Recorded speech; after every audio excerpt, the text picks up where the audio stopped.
See, that's what you made me do. All right.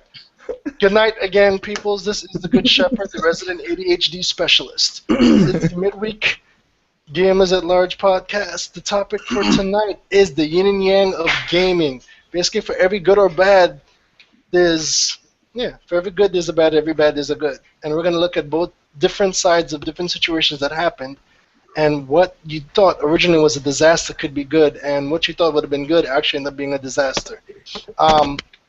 Let me reintroduce our guest, starting from my left, Dr. Feelgood. What's up? What's up? Nah, it's not Really, me. dude?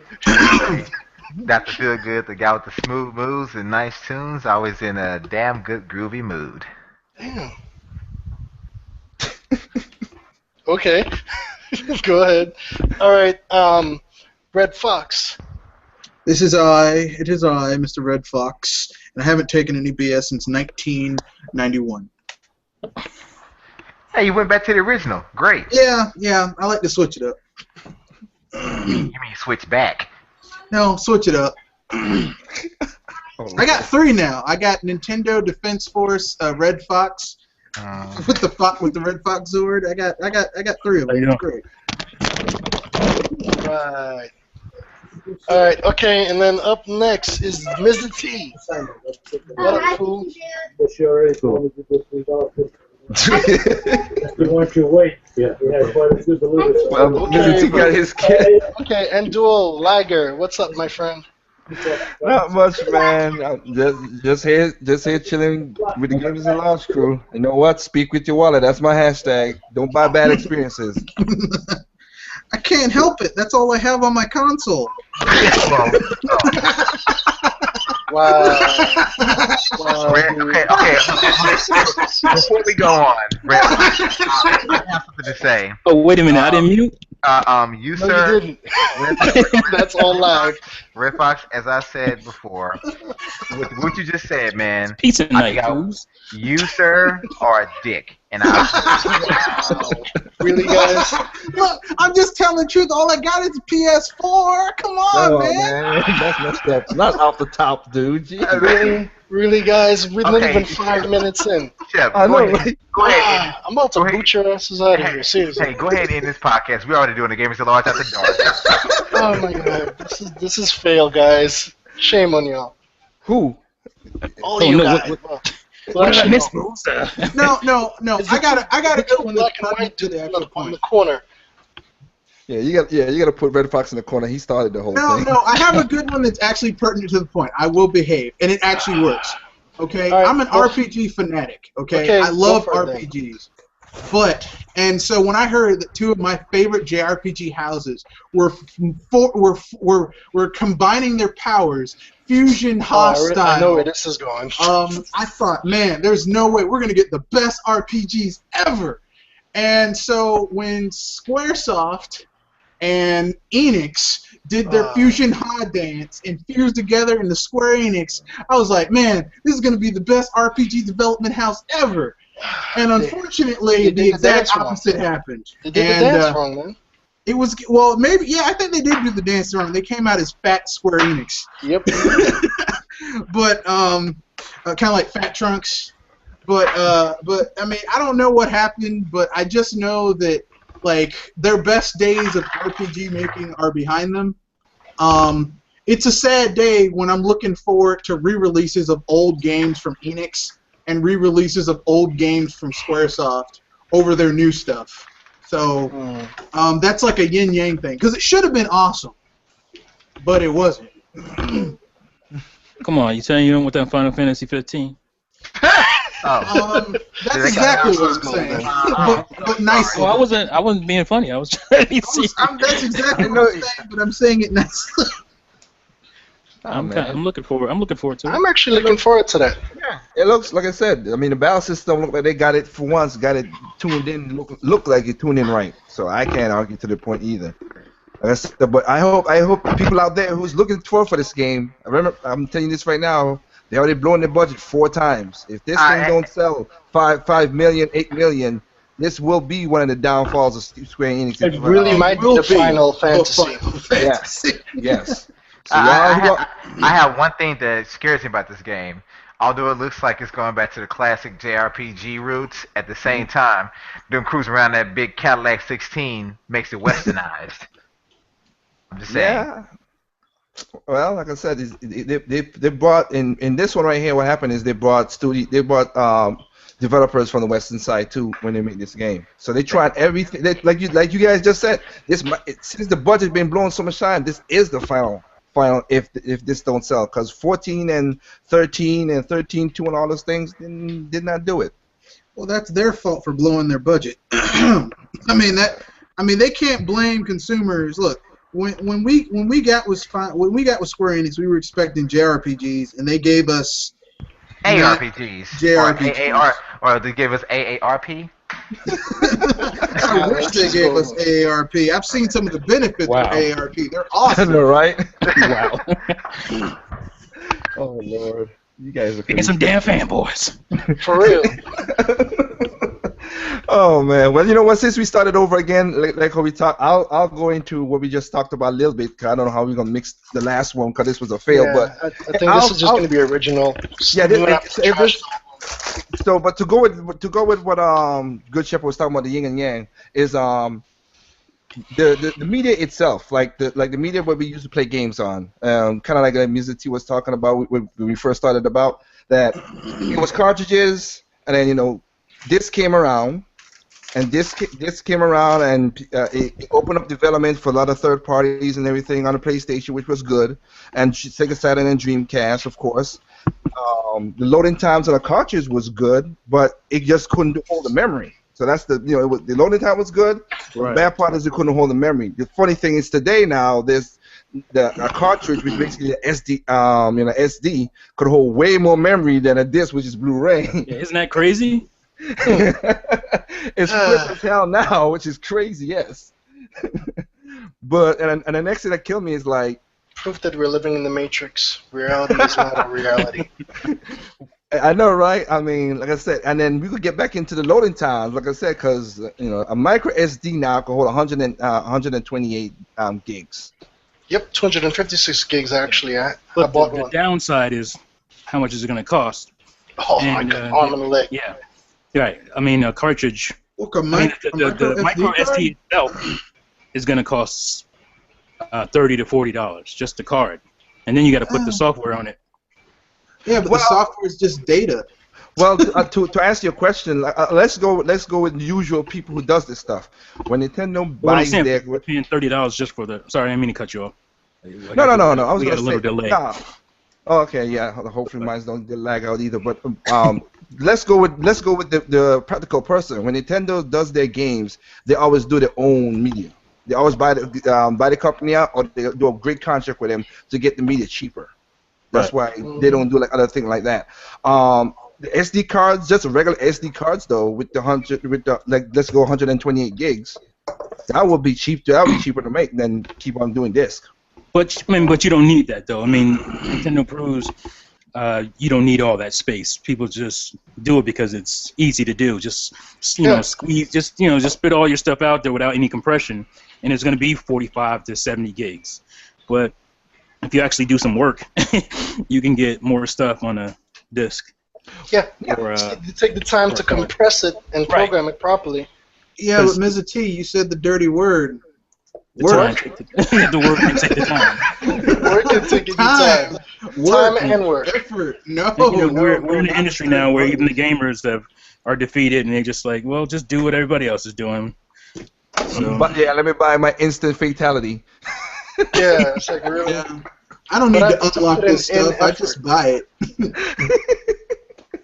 Nintendo gamers of all are defeated. They're just like, we give up. Yeah, it's well, kind of sad to see.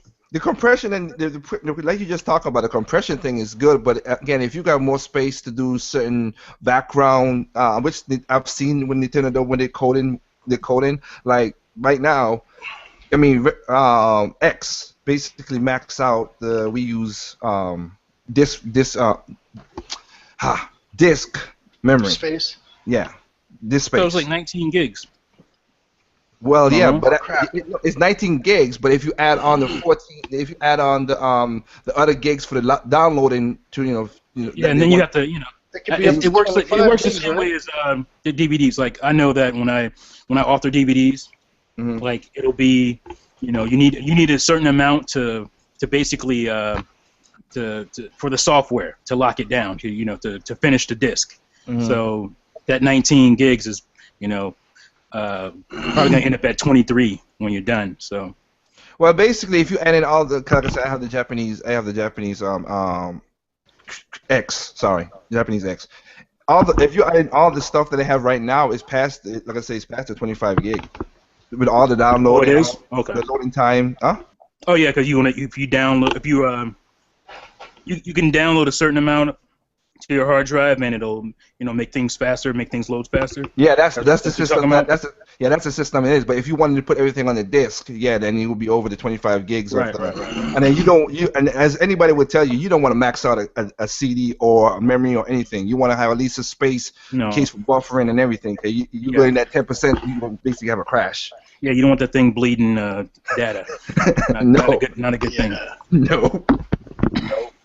But that's a good yin and yang right there, Shepherd. We talk about the media right there. Anything else you guys want to, as a yin and yang, y'all see?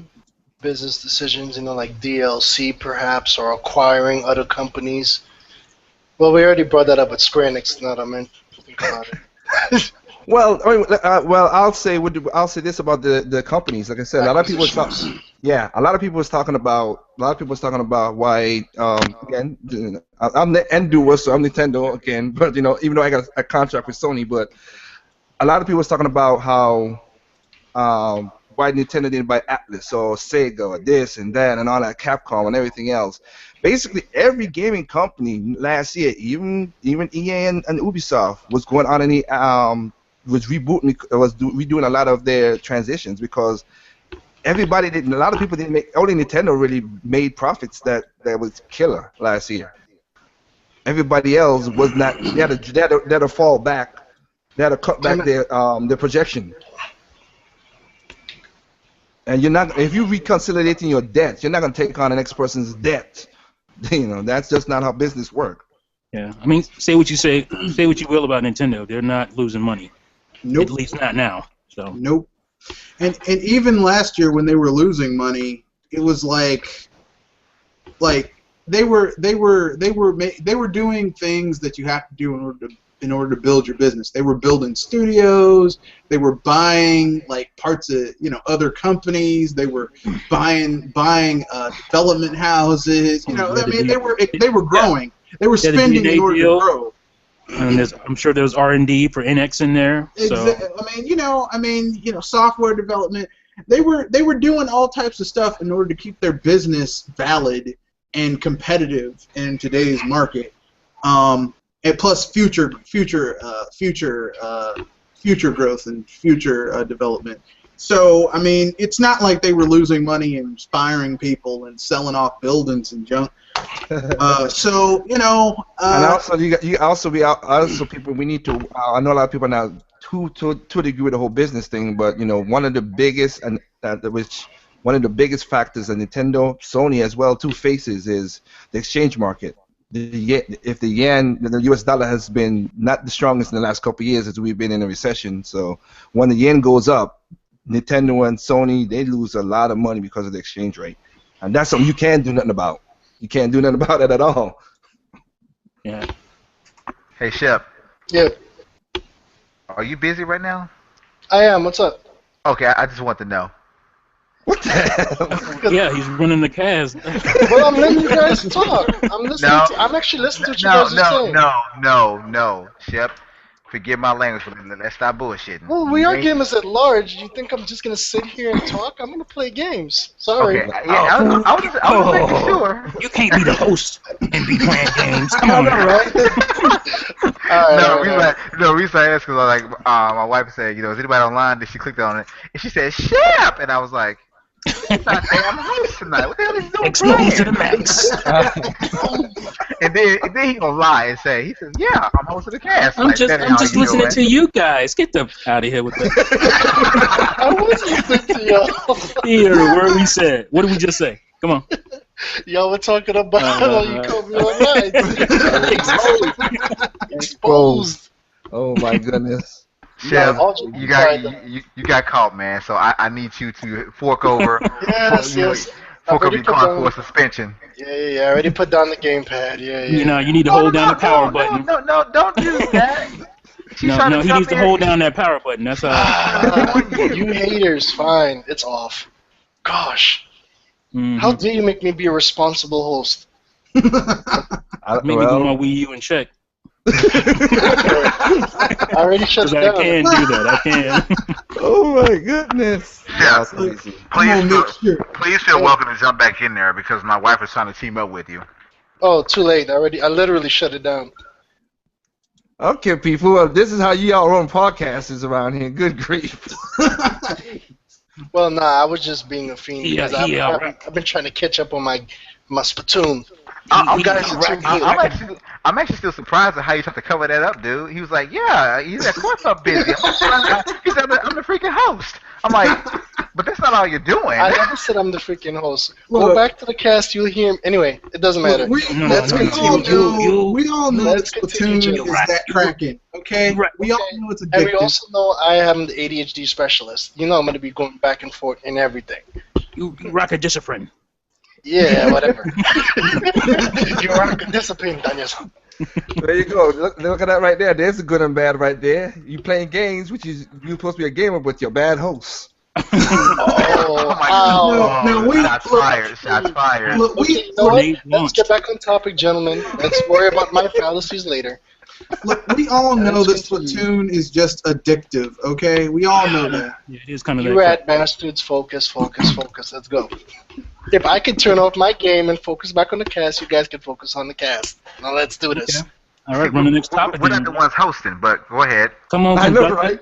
Come on, conductor. Run the next topic. I admitted to my fallacy, and we are going to continue with the podcast, gentlemen. So you guys got that out of your system? Yeah. Yeah. Liars. Anyways. Don't you go ahead and tell the fans how this is the second time we doing this, and the first time you playing the game so hard, you didn't know we was off air. Oh. Exposed to the max. Actually, no. My the screen times out after a while, and I stopped looking at the screen. I'm playing the game. No, seriously. Like I let it time out. I do that all the time when I'm talking with you guys, unless I send messages. Man, I like that you're being very open and honest about it. Well, he's getting roasted tonight, though. Yeah, this turned into roast the Good Shepherd or something. What the hell, man? Of course, man. The sheep. We want to make sure the sheep's getting something to eat too, man. They're like, hey, man, you ain't hitting us with that stick no more. Yeah, whatever.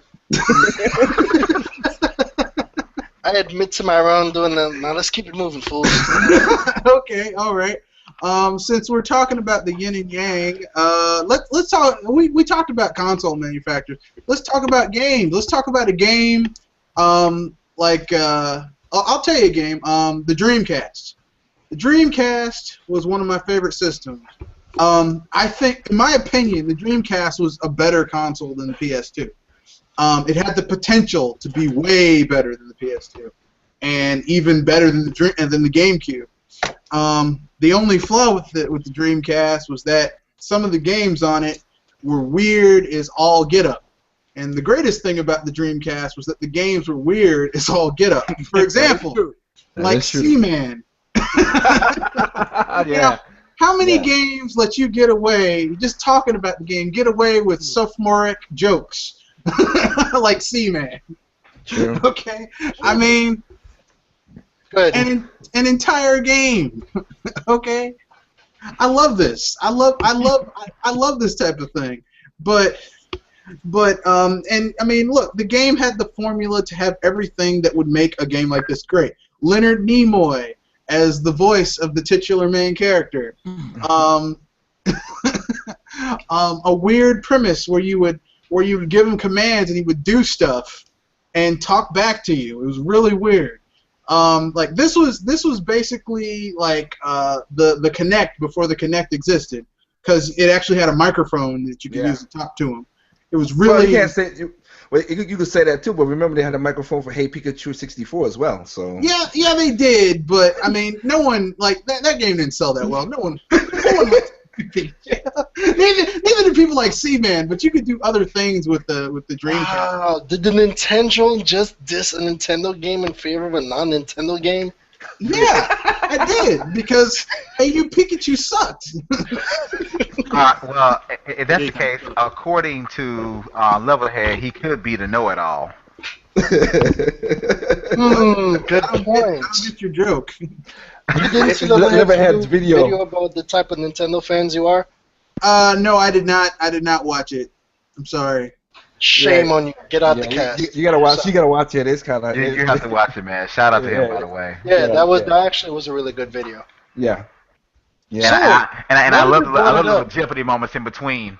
Yeah, it was beautiful. Now that we're here, what type of Nintendo fan are you guys? Oh Lord. Would you scared? Maybe the it is what it is. Liar. You're a god. It is what it is, guy, and you know it. I'm the Nintendo first take no BS Nintendo type of game. I don't think he had that. I know T is a crybaby.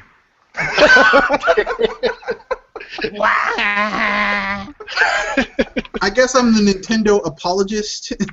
No. No, it was Worshipper. Worshipper, know-it-all. Worshipper, know-it-all. It is what it is. Crybaby, it is what it is. It is what it is, I'm a crybaby. Yeah. I'm a worshiper, son. I'm 5.3, actually. I just had an update this morning. You dumbass. But I love amiibos. Nah, I would say I would say with his video, I'm too combined because I'm the know-it-all and I'm also the is what it is because I don't care what console you play as long as you're having fun. But if you like as Mr. T would say, if you come in to talk to me about Nintendo, get it right or get it right because you're gonna get checked. Yeah. Yeah. Don't call me a know-it-all just because you don't know anything. Yeah, like the thing that what you asked, stupid. Yeah, I guess it's more or less. I don't like people saying BS and acting like they know what they're talking about when really they don't. I don't like that. Well, The whole thing is, at least, like I said with myself, I like to play the somewhat of a know-it-all role, but I always admit up front, if I am wrong, please correct me, because I know there's a lot of crap I don't know. That's well, that. I know everything. I just, I don't know what that's well, you're like a demigod anyway, so it's You not- are the master. You are Mr. T, fool. yeah, but that's what. Okay, so what would that make Shadow Fox then? Would he be a know-it-all? Oh God, I'm not touching that with a 10-foot I'm staying away. Yeah. Not offensive. I'm doing it, by technicality because he does know a lot. Well, I all I don't say think- is he says rogue ninja, so I don't fuck with ninjas. Sorry. I don't think there was enough categories in that video. That is true. That is true. I mean, Shadow Fox. He knows about, like I said, him and Micah. Like when it comes to the tech stuff, I leave it to them. I know a good amount about that too, but they know about me when it comes to like business and the software stuff. That's everybody. There's different. Like Leverhead said, there are different types of know-it-alls. So. No. That's why I said I'm a 5.3 because I'm more of a it is what it is, but there's a lot of different facets with myself. So. Well, just like you said, that's one of the things that, like, when talking to you and a couple of the other guys, Andre, it is what it is. Is like that word. I have it in my video coming up when I was supposed to be Purge Week this week, where I get all my negativity out. But hell, what it is, things change. But that word, that phrase, I don't know, is such a hard word to hear from gamers nowadays. It's weird. Yep. It's so weird. I don't know. Just if you don't know, you don't know. I prefer I don't know, know. and I'm wrong. Oh God, it kills them to say that they're wrong. That's that kryptonite, son. No. It kills them when you actually ask them. Okay, so what is power to you? What is powerful? Oh, God. What makes it weak? to the Can you power define talk. that? The Wii U is, this is stronger. It's like, okay, what makes it stronger? 8 gigs RAM. It's like, okay, what does RAM do in terms of video games? Makes them run better. Like, that's pretty much all you're here. Well, I mean, it's not just that. It's just, I mean, gamers hate to admit that they're wrong. My whole thing is, and it's even been brought up multiple times, and I've been guilty of it a little bit, but at least I stay honest with it. Just because you could rattle off specs doesn't mean you know what the specs do.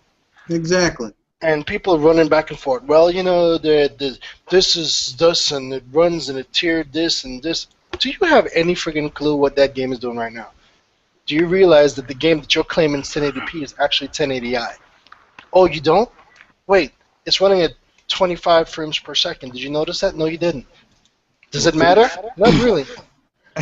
Yes, it does. Look, I cannot play anything that isn't 1080p 60 frames per second. I'm sorry. I am a elitist. I cannot play anything that is not 1080p 60 frames per second. Well, I'll tell you this. Which renders 98% of my Mario Kart 8 Tell that to your 3DS, my friend. Mario Kart 8 is a broken ass game because it runs at 59 frames per second.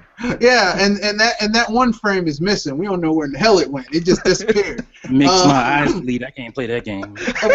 Of course, you guys can tell I'm being totally facetious. I mean, that game runs so bad. I'm not sure if I'm playing Mario Kart or Outrun. Damn. This is quickly turning into the Nintendo Fact Podcast. Yeah.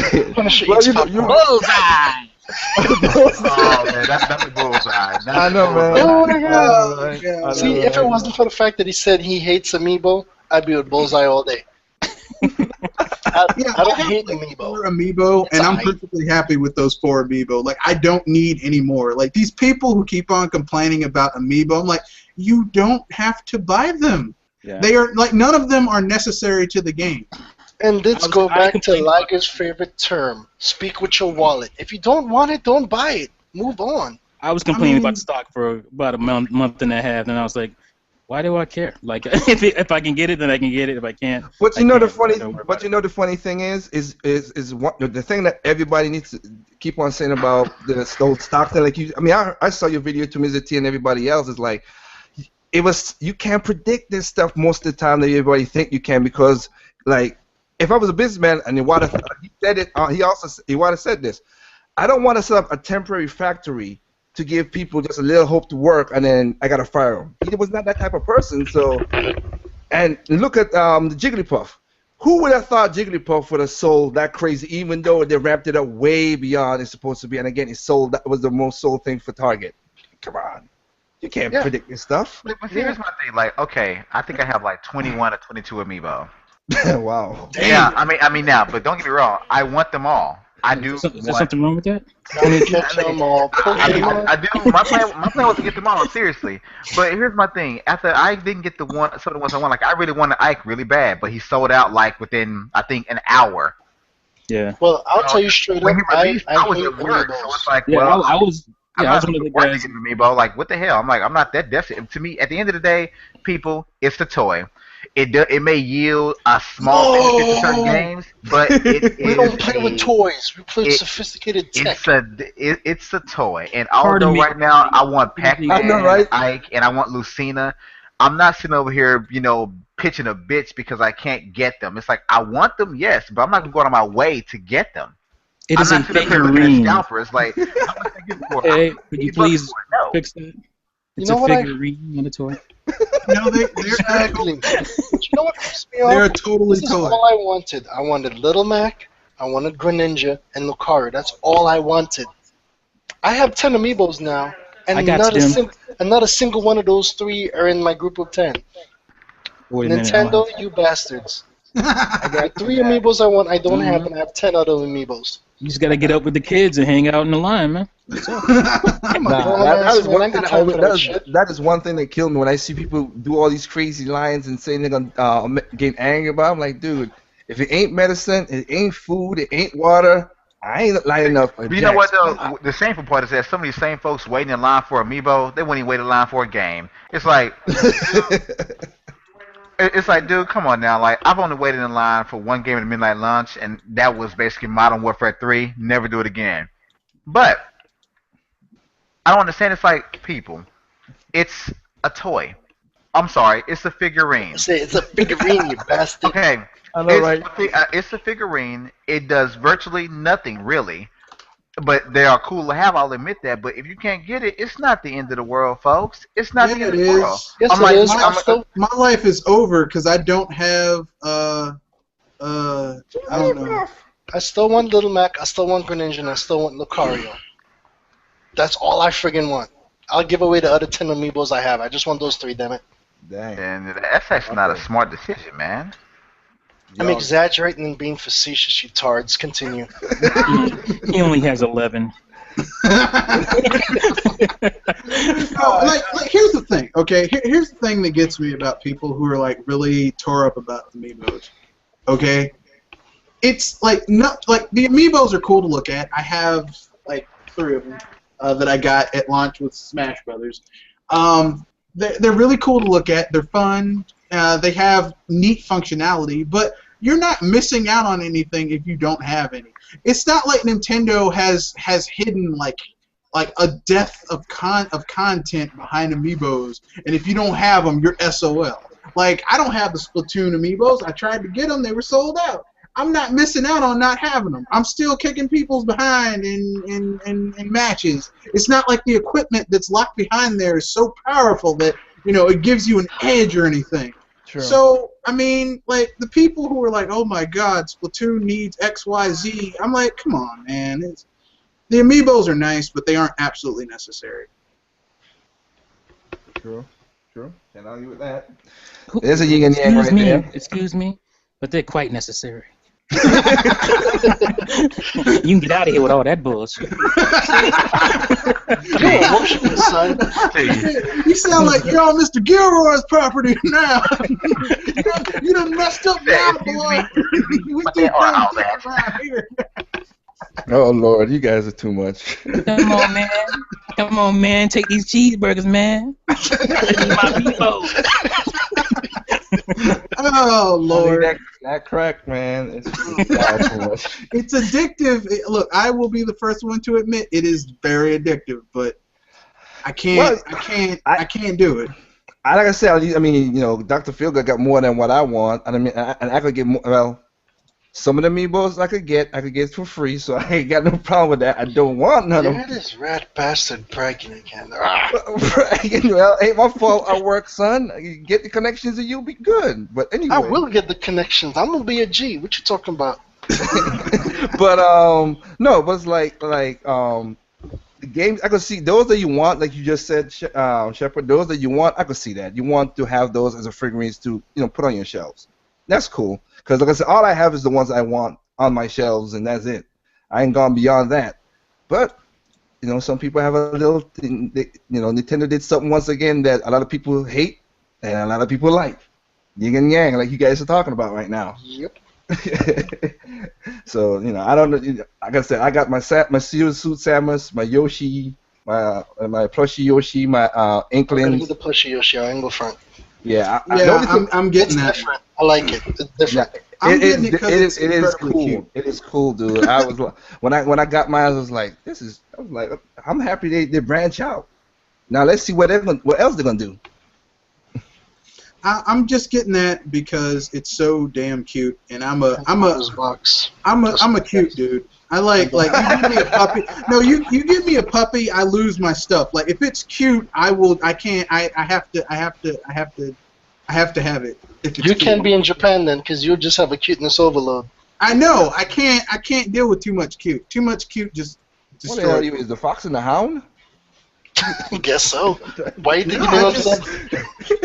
I don't know what it is. I just like really cute things. I don't know. You sound like Elmira for a second. I'm gonna kiss you and hug you and love you forever and ever. No, like okay, let me put it this way. Like, I got a puppy a year ago, and they gave me the puppy, and I was like, okay. And What breed? it's a mutt. But it's a puppy, and they gave it to me, and it was all cute, and I'm like, I know I'm gonna have to be cleaning up after you, and it's gonna be a mess, but you're so damn cute. It's just, I can't. It's just too cute. So when I saw the Yoshi, the Yoshi plushie amiibo, I'm like, I'm gonna have to get it, because I had other cute things like as you guys as I've already told you guys, I'm a huge Dragon Quest fan, and they have those really cute Dragon Quest The slimes. slimes. Yeah, and my girlfriend stole mine because it's really really cute. So. Oh Lord. If it's cute. Random confessions. Yeah, I she know. stole God mine. randomly said it's best. I had 3 of them. I had all 3 of them. I had the 3 slimes, and she stole all of them because they're too damn cute. And I ordered mine from Japan. I was like, I'm gonna get these because they only sell them there, so you get them from the source. Oh, okay. I hear you. All right. Anybody else got a topic to go with this thing in yet? I could throw one more in if y'all got anything else. Yeah, go for it. Basically, Mr. T, you and Terminator Juice and Active Gamer did this, but again, there's a good yin and yang between graphics. I mean, it's cool to see certain graphics happen. I mean, my preference still is always art style over photorealism, but yeah, like I said, it depends on what you use the graphics for. Like I said, More Monster Demon Blade, Child of Light, Ori the Blind Forest.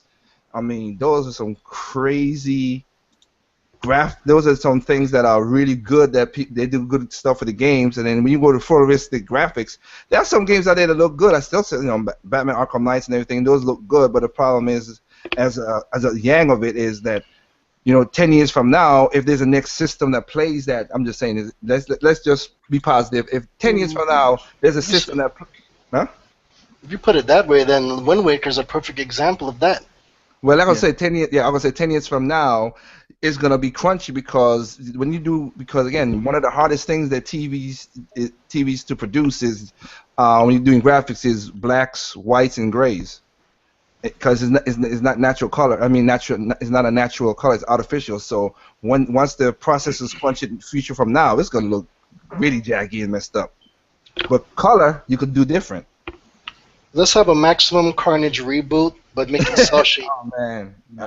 I think like Nintendo fans they sometimes would get a bad rap, or as far as we don't like good graphics. I mean, that's not the case. The problem is we've always had good graphics. We always like good graphics. The problem is the overemphasis on graphics. And the thing is, the perfect medium would be great graphics and great gameplay. But the problem is that rarely happens. I mean, and as far as great graphics, I mean like, pushing the boundaries of photorealism, like a lot of these companies do.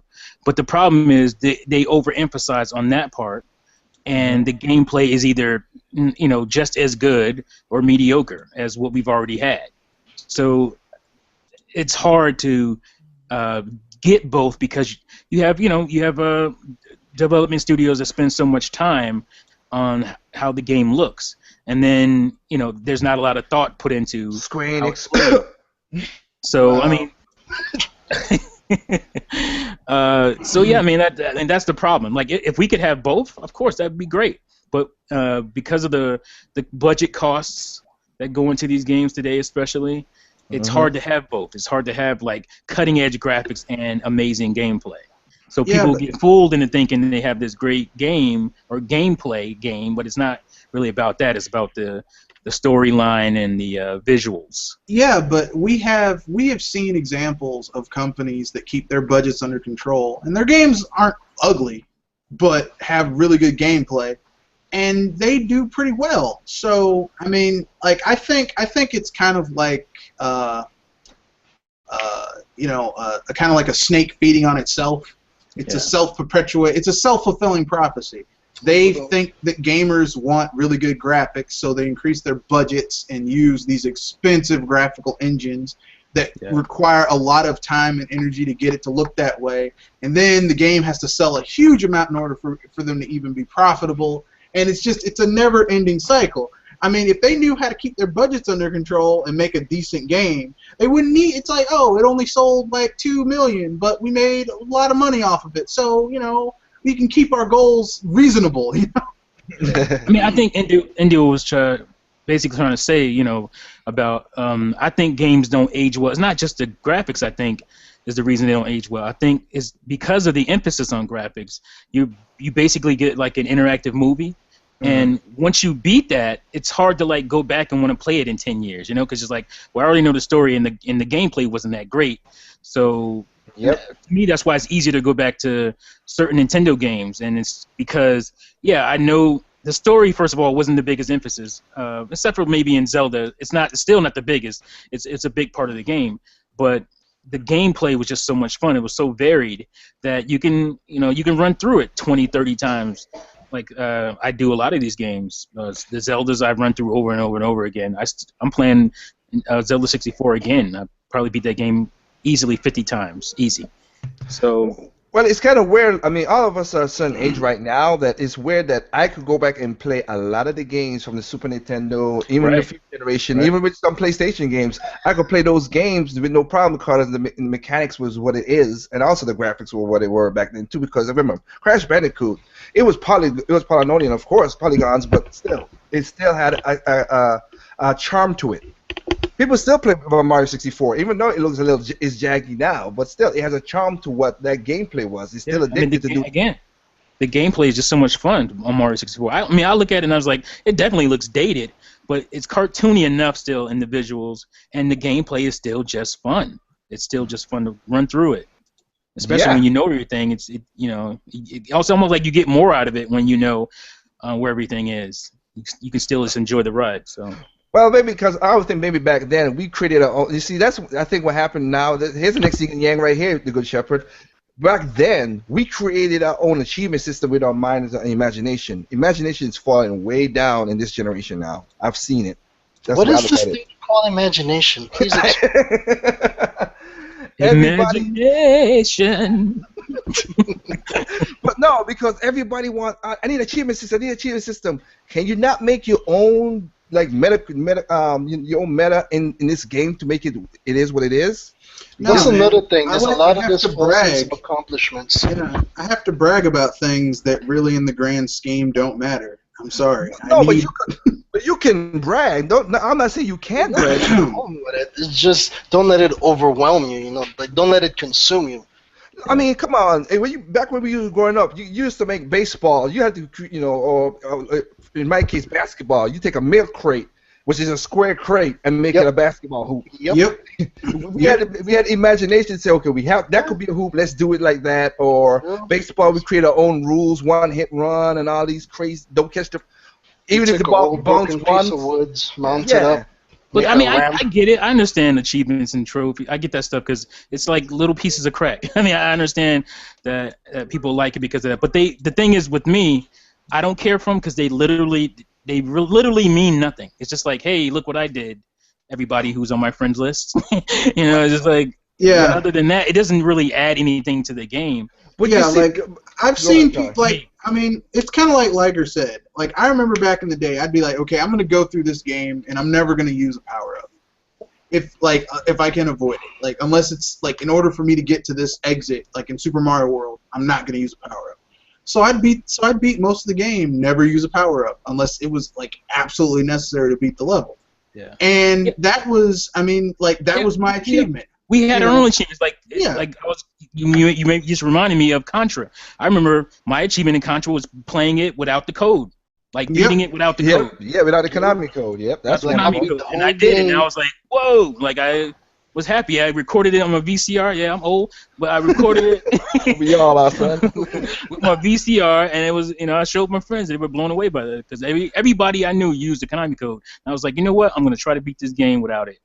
I did the same thing too. But that's what I'm saying. But when you create that imagination, Ninja Gaiden, son. Oh yeah. Ooh. Yeah. Yeah. Well, I mean, there's no code involved. It's just like you get continuous. It was just skill. It was just skill. But it was just skill.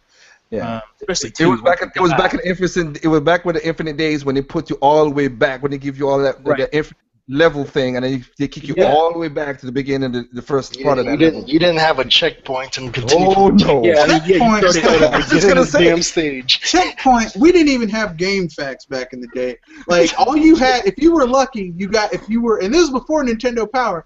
If you were lucky, you were part of the Nintendo fan club back in the day, and they would send you the little VHS cassette tapes that would have like little Old timers at large. The old, I mean, that's how. Look. These people today don't know. They just go on the internet. How to beat this boss, and it'll be on YouTube or on GameFAQs, something like that. We just had to figure it out for ourselves and hope for the best. Yeah. That's all we had back then. Yeah. And that's how we got good, because we had to rely on our wit and skill and guile. But kind of like how you, but yeah, and to kind of like you guys said with the whole, like you went to make your own achievement, you kind of felt more into it, other than somebody's telling you to do it. When you make it yourself, because when Smash Brothers came out, and Nintendo and my friends, like I said, we played, but that was the only game we played from since that game came out. We played over 10,000 hours on that game, but we came with a rule of no grabbing. Because that was like the cheapest way to do. Donkey Kong could hold you, or Kirby could slam you off the stage, and it was cheap shots. So we like, you know what? No grabbing. Let's do our own thing. And we played that game. It kept the game like to see how people do combos. Yeah, fresh and combos and everything to do. Because remember back in those days, the combos were not like like it is right now. You see all these guys, these melee guys and Smash 4 guys. But we got to do this combo, this smash down, all this stuff. Nah. Back then, you had to come with this stuff off the top of your head. And one of my biggest achievements, I would say, like Moon Monster Demon Blade, I broke the combo counter because I wanted to. I was like, let me see how far I could get. Let me see how far I could get with the combo. And then when I got up to a certain point and I saw 998, 999, I was like, okay. And I keep on going. I was like, wait, the combo ain't stopping. It stopped at 999, and I was wailing like 1100 at the time. I was like, dang. So back in the day, we just created our own achievements in our minds, and we felt better invested in the achievements. Now that somebody telling you that, you just feel like Mr. T said, like, oh, this is what I did, fools. Boom, done. And again, I'm not knocking achievements. I mean, obviously, I'm with you too. I just want the audience to know that we're not knocking achievements. At least I'm not. It's just I'm knocking everything because I'm not. See that hoodie? What I'm saying is that it's just not as important as a lot of people seem to make it out to be. In the scheme of things, it's not really that big of a deal. It's just I mean, that's just your onions. Yeah, that's it. Those are just my onions. I'm gonna beg to disagree a little bit. I think achievements should be like, I think the achievement is doing something that is incredibly difficult, but you don't brag about it. You know you did it. Like beating the first Dragon Quest. That game is hard as nails. I mean, it's really friggin' hard. You beat that game, my hat's off to you, because it's one of the early RPGs, and it's hard. It's not very well made. It has a lot of its difficulty curve is non-existent. It starts off kind of hard and it stays hard for the entire game. Even if you max out your level, it's hard. So, I mean, that's old school right there. And you beat something like that, I'm like, well, that's an achievement. But I mean, like, I've seen people, they're like, look at my gamer score. So, so what is that? That and 50 cents won't get you a cup of coffee. Man, that is like true. I remember when the Xbox One first came out, and Microsoft was trying desperately to make people care about the Xbox One, and they were like Major Nelson, some guy got 1 million gamer score. I'm like, and he's just let people know how much of a life he doesn't have. I'm like, you play too many games, man. And I'm just coming from someone who is like a major gamer. I'm like, you just have too much free time on your hands, man. Yeah. Either that, or you're an achievement person who just gets like games that have gamer ranks so that you can a gamer score, so you can just get your gamer score up. Which, I don't know, that's kind of cheap. Yeah. I mean, if you're going to play a game, play something hard. Gamer score, it's another part of the addiction. It's almost like a proving ground. Look, No, I ain't gonna lie to you. That was how that's more what I'm used to. I ain't gonna lie, that's where my old timer kick in. It's the highest score. You want to get the highest score. Yeah, but that's not what gamer score is. That's something completely different. No, gamer score is like every time you do something, you get a certain amount of achievement points. Like in the game, how they have bronze, gold, silver. Yeah, like you get achievements points for doing it, and that adds to your total gamer score next to your ID. I mean, I'm just saying. People do realize that's a marketing ploy, right? Yeah, it's a marketing. I mean, was that on Xbox? Yeah, it's on Xbox. PlayStation. Oh, that's why. It's on PlayStation? Isn't it? With trophies, because they have trophies on PlayStation. Yeah, they have trophies on PlayStation. The thing is that all this stuff comes off a high score. But here's how arcade, because I'm saying this as someone who owns a barcade, two locations. High score is there to trick gullible people into putting quarters in, and that's how they made their money. Like, oh, I got to get the high score, and then when you got the high score, I got to get my high score higher so that people can't take my high score. Yep. So that's how they made their money. For me, I'm like, look, if I just beat this damn game, I'm happy. That's how I feel.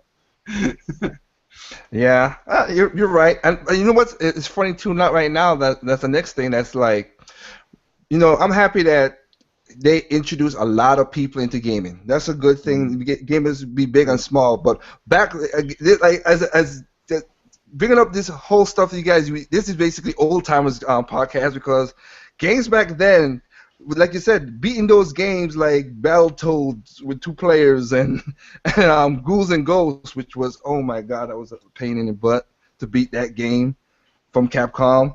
We had tough games that was your badge of honor beating those games. Yep. Like you said, without beating without the Konami code.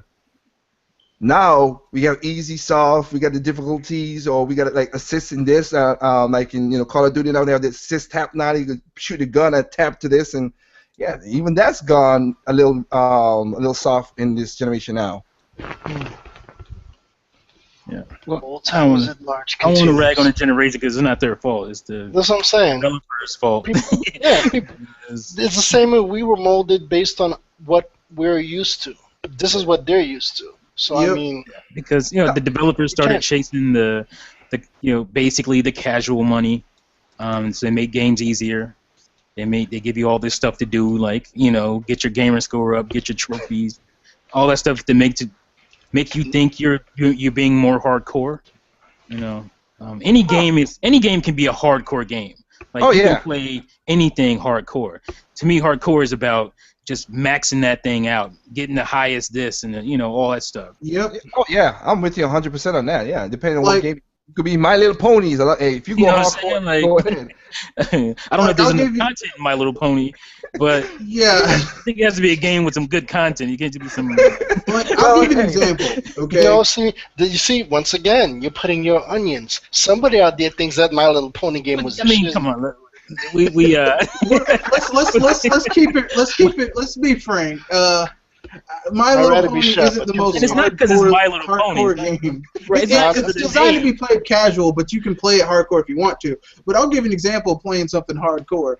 On my Dreamcast, I have Phantasy Star Online, and I maxed out my character in that game. Yeah. Everyone I thought that the highest level in Phantasy Star was 100.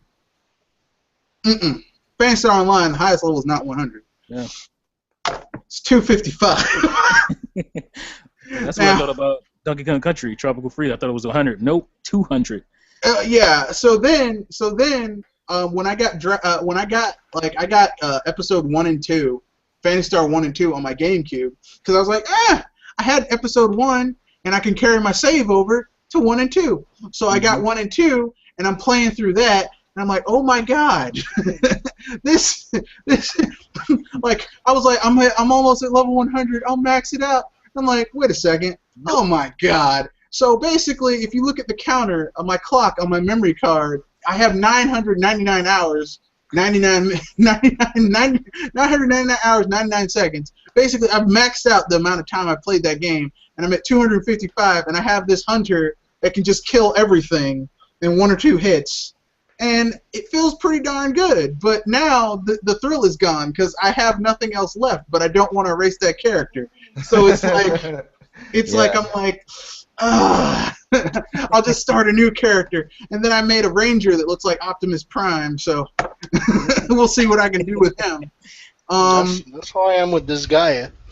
Yeah, I mean, like, I tried with this guy. I really did. I tried, but you don't have the patience. I've maxed out the weapons. I maxed out the levels. That game is a time sink. That game takes leveling up to the next level. It's like, well, you thought you were leveling up master. Well, you can level up your weapons. You can level up your items. You can level up your accessories. I'm like, my God! And they go up to like 999. Like, not no more. They're in the thousands now. Oh God! See, I can't. See, I'm like, I can't hang with that. That's too much. That's too much. And what are y'all that's talking about? What game is this? Scared. This Gaia. And this is coming from a dude who spent hundreds of hours maxing up a character in Phantasy Star. That's sad. You couldn't even remember the game. Well, I mean, there's quite a few games I like to play hardcore. I like to play Harvest Moon hardcore because I like Harvest Moon. Well, there you go. But that game is basically the definition of a hardcore game. You do tons of menial, boring tasks over and over and over again for a small payout so that you can incrementally raise your character's strengths or abilities. That's the definition of a hardcore game. Well, no, I don't think it's the definition of hardcore game. I just think that's just a genre type of game. Cause you have, you got a lot of people there who love RPGs but hate dungeon grinding. crawling. Yeah, they don't like grinding. They don't like grinding. They don't like certain things. So yeah, it's just depending on what genre you like. You're gonna be hardcore in that genre. Because again, these Call of Duty guys, they're hardcore into Call of Duty. You put them in a different game, as we've seen, they're not that good in that game. So, well, yeah, because I've seen you guys podcasts. You all crack the joke when you guys are like, oh, let's go with Splatoon. Then they get hurt. They get bodied. Yeah, people are like, oh man, I can't play Splatoon. A bunch of punks, man. I get my butt kicked and I keep going because eventually you'll get better. Oh yeah. Unless you're a chump and then you run like a punk. I just like it's one of the few games where even if you lose, you still have fun. Yeah. Even when you're losing in Splatoon, it's like, man, I'm getting destroyed. It's like, damn, how'd he get me? Yeah. And then that crack juice settles in. You can't stop playing anymore. Yeah, I know, right? Yeah, I wouldn't know that. I don't know what that's about, though. Not like I would play the game in the first 20 minutes of the podcast or anything. I know, right? Decent. Okay, well, I mean, I'll put our next Yin Yang topic up again, so it's basically look like I'm doing it. Yeah, why not? It doesn't matter who does it, as long as you come up with some good stuff. Yeah, well, we talked about it a little bit. Yin Yang is. Before you go into that, I have to bounce out of here. I gotta get. All right, that's cool. This is gonna be the last one anyway, but all right. See you later, T. All right, folks. You want to do an outro or anything? Yeah, I'll just say goodbye. Had a lot of fun. You guys continue on. I'll see you later. Lie, I'm gonna see you on Splatoon tonight. Exposed. Right, Exposed. Peace. I would say the last, because I'm gonna have to start getting my work done too. But as we kind of talked about it before we started the whole thing back at 7 o'clock shift, which is basically innovation versus well, yeah, whatever. Innovation versus stagnation. There's some things that if it's a good system, if it's like, the old saying, if it ain't broken, don't fix it. And if it's good, I can understand that. There's some games that rocked it very well, but there's some other games that needs a little change, and that's a yin yang right there again. Because we could call out some games or genres that like we were saying. Call of Duty has taken over the shooter genre. That's the biggest franchise when it comes to shooters. Everybody knows that. But it's kind of sad to see games that are innovative in the shooter genre don't sell that much. Those are good. That somebody think outside the box to create these shooter games, but then they don't sell, which is the bad part about it. Because it's Sunset Overdrive, Vanquish, Red Steel 2. Splatoon is the only one that broke the trend, really. Yeah, that is sad. Yeah. I mean, because I played and here's the thing: I'm not a huge Xbox fan, but I mean, I played Sunset Overdrive at my friend's house. Well, obviously, I'm not a huge Xbox fan. But I played Sunset Overdrive. I was like, damn, why did this game sell more? Because it is so fun. I mean, it's fun. I mean, it's kind of vulgar. It's. I mean, basically for me. I've done that before. That's right. Sunset Overdrive is basically kind of like if you fused Ratchet and Clank with Conker's Bad Fur Day, but with better controls than either of those. And I mean, with human characters and not anthropomorphic characters, and it's really fun. And I mean, like everyone was saying, like a lot of gamers, we want new experiences, we want new games, we want new IPs, and they got a new IP that was, I mean, it's vastly different from anything else that's on that console, and it sold badly. And I'm like, they spoke with their wallets. They don't want new experiences. They want the same thing. No. You're right. They spoke with their wallets and their mouth, but the mouth spoke a lot more different shit. Well, I'm going to tell you right now, it's easy to say something. If you want to see someone's commitment, see where they spend their money. Oh, I know.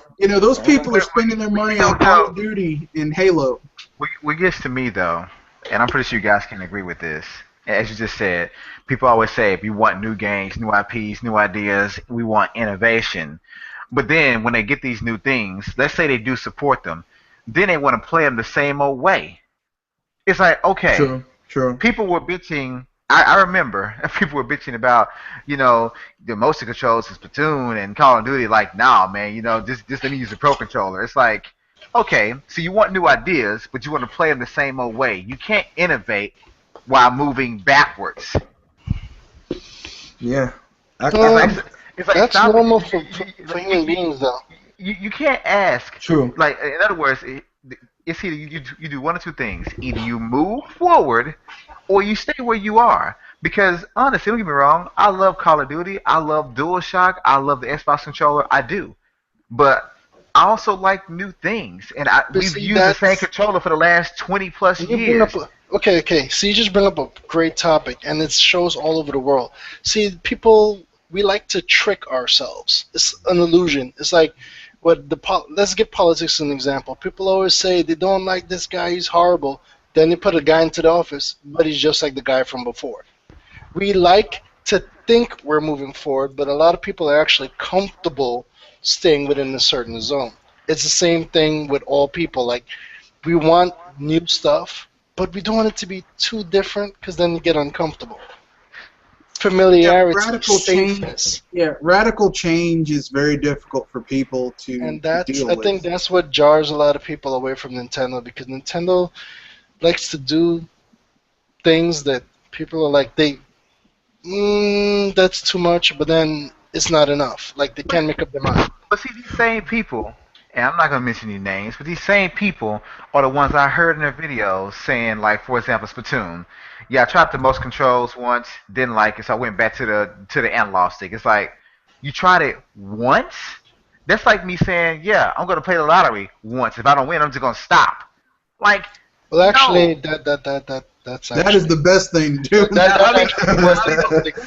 I'm saying is this, like, I mean, that's a bad example. What I'm saying is this. You try something you never did before one time. Of course, you may not get it the first time around, so you keep trying it. And so the same person came back like a week later and was like, yeah, man, went back to motion controls, love it. I can't go back to analog sticks anymore. It's I know who you talk. I know what you mean. All you had to do was try it. Don't give it just 2 minutes of your time. Give it 15, 20 minutes. Give it an hour. Give it a day. And if you still can get it acclimated to it after playing with it, consistently, then you can finally say, you know what, it's just not for me. But don't just try something once for a short period of time and be like, yeah, no, don't like it. Because you're not going to like it, because we've been doing for the past 10, 15 years the same thing. Of course, you're going to reject it because it's like it's not familiar. Yeah. It's not. When I first played Black Ops 2 with a Wii Motion or with a Wii Remote, I was like, man, this shit's complicated. Hell no. And I said no because, of course, it's going to take a while to get used to it because I'm so used to analog sticks. I bought every shooter up in this point and played with the analog stick. So I kept playing, kept tweaking it, changing it around, and eventually I was like, I like this shit now. I can't really go back to a controller because it just doesn't have the knee-jerk reaction that you can get with the Wii Remote. It just doesn't. Yeah, I mean, and that's, that's how I feel about Metroid Prime. Because like the first time I played Metroid Prime, like I said, I was one of those ignorant people that refused to play Metroid Prime when it first came out, but I got it when it came out on the Metroid Prime 3 Corruption. And I can tell you right now, playing that game with the Wiimote and Nunchuck, I can't play, like, I'm so glad they came out with the trilogy because I can't even play that on a GameCube. I went to my friend's house, he had it on GameCube. I can't play that with a GameCube controller. I need the Wiimote. It's so much easier. Well, look, I mean, I'll expand upon that as well too, because like you said, one of my Xbox guys that I know in real life, and he knows this too, that like I said, I played the Halo games and stuff because I was, I like the story and I wanted to play it and see what it's all about, and I have nothing against that game as well too. But my deficiency was I didn't like dual sticks. I was not capable of doing dual sticks because I played Metroid. The original Metroid probably had a lock system from Zelda and stuff with the with Z trigger and everything else. But I didn't give shooters a chance as much as I should. But then like I said, like Dr. Fugo said, when I got the nunchuck and remote, I was like, oh man, I could point exactly where I need to shoot. Oh, this is just so awesome, and I mean, I was more accurate, and it felt more fluid. And then let's go to Splatoon again. I've said it many times. My sister hates shooters. She don't like shooters at all. This is the first shooter she has put more hours like crazy in it. And it's not really Splatoon is not it's off of the concept of a shooter, but it's different enough that it brought her in, and also it's being the number one shooter franchise in Japan for the first time in a long time. Because it's something different. Mm-hmm. All right, guys. Is there anything else you would like to talk about? Because I'm gonna wrap this bad boy up. That's okay, dude. The midweek cast is usually a shorter cast, but I let it drag out a little bit since our Sunday cast was long. But and it was super up. short. But yeah, thanks for that. Appreciate it. But in my pitiful defense, it'll work fine if everybody was on time. Well, I was on time. I know you was on time. You and Red Fox were on time. Okay, so other people weren't. Okay. Okay, so it would have worked even better than that if some people were actually paying attention. Well, you see, and not doing anything else while hosting. You see, originally I was paying attention, but you guys took so long, I got bored. So, ADHD. I admit it. And what? Okay, let's go ahead and just put this out there. You couldn't get things started right. We will have this discussion offline, because we're about to get ignorant up in here. I know, right? But you're right. But if any, like I said, for me, I would say, thanks Shepherd for having me for the game as a large, like of Enduro. We put up our 3 tributes to videos to Iwata-san, not in a somber mood as most people have did, and I respect everybody who did that. I basically talked about Yamaguchi's plan and why Iwata was important to his plan. I also did his own style of direct, which is video 2, and also behind that I put uplifting music behind video 3. So that's if I were to pimp anything out, that's the pimp out I'm gonna do right there. And like I said, thanks for having me on the midweek, man. Oh, I'm glad you showed up. You contributed a huge chunk of the podcast, my good man. Appreciate it. All right. Mr. Red Fox, you're up for the outro, sir. It's me, Mr. Red Fox. I don't have anything coming up except next week on Monday evening at 7, I'm doing a Splatfest aftercast where we'll just, dissect it, see what we liked, what we didn't like, what they could do to make it better. So, just that. Nothing big this week. Okay, cool. Dr. Feelgood. Let me apologize for being late, as I typically am not late, so I will apologize for showing up late. Bull ass. But thank you for having me. I think this is my first time on a midweek cast, but yeah, thank you for having me. Glad to be here. Sorry about putting you in your place, but I had to do that. Put you in my place. but I did it for my wife, man. Okay, she saw you online. She wanted to play with you, so okay.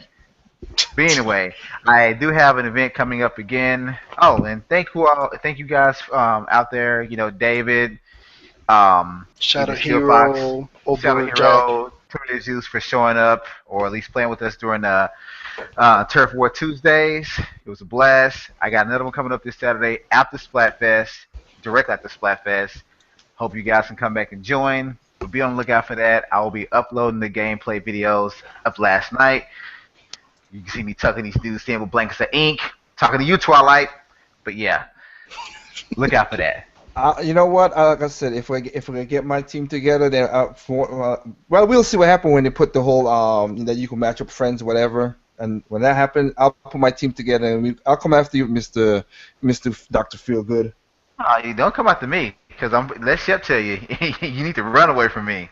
Oh no, dude! Because I would say my new nickname is Lord Dynamo. Lord Dynamo. No. I've seen your gameplay, son. Don't get me wrong, and I respect what you did. But again, I'm playing with people who kind of bug test the game. So if you want to, we gonna just figure it out from there and there. So what you're saying is you're gonna cheat. All right. So could you guys please tuck your things back in and thanks. We don't need to check the sizes and the girths at the moment. You know what, Shep? Speaking of that reminds me of a post that happened. Anyways, so as I was saying, we're having an outro. This is the Good Shepherd, and thank you for listening to the Game is a Large episode. Now, I apologize for Terminator Juice, but I'm going to bite off of his idea partially. I'm going to hold a Mario Kart 8 tournament in the near future. I'm going to see if I can set a date. It's probably going to be on a Saturday. We're going to have a tournament. But in order to enter the tournament first, you need to subscribe to my channel, The Good Shepherd. And you need to put one thing about Platinum that you like or you find interesting. Once that has happened, I'll add you to my Wii U account, and then we'll set up the tournament. And those who win, we have first place can choose either one of two games, which is Bayonetta 2 for the Wii U, or Wonderful 101. Now, unfortunately, this will only apply to those that live in North America because I only have the North American version, and shipping and handling and all that good stuff. So I'm just giving you guys heads up. I'll go into better, more appropriate details in the future on my channel. I'm not sure who's hosting this weekend's cast. We'll probably post something up on Google Plus as well as the Facebook group. Anyways, your resident ADHD master, The Good Shepherd, we're out. All y'all have a great night or whenever you hear this podcast. Take care, peoples. All the best. Bullseye!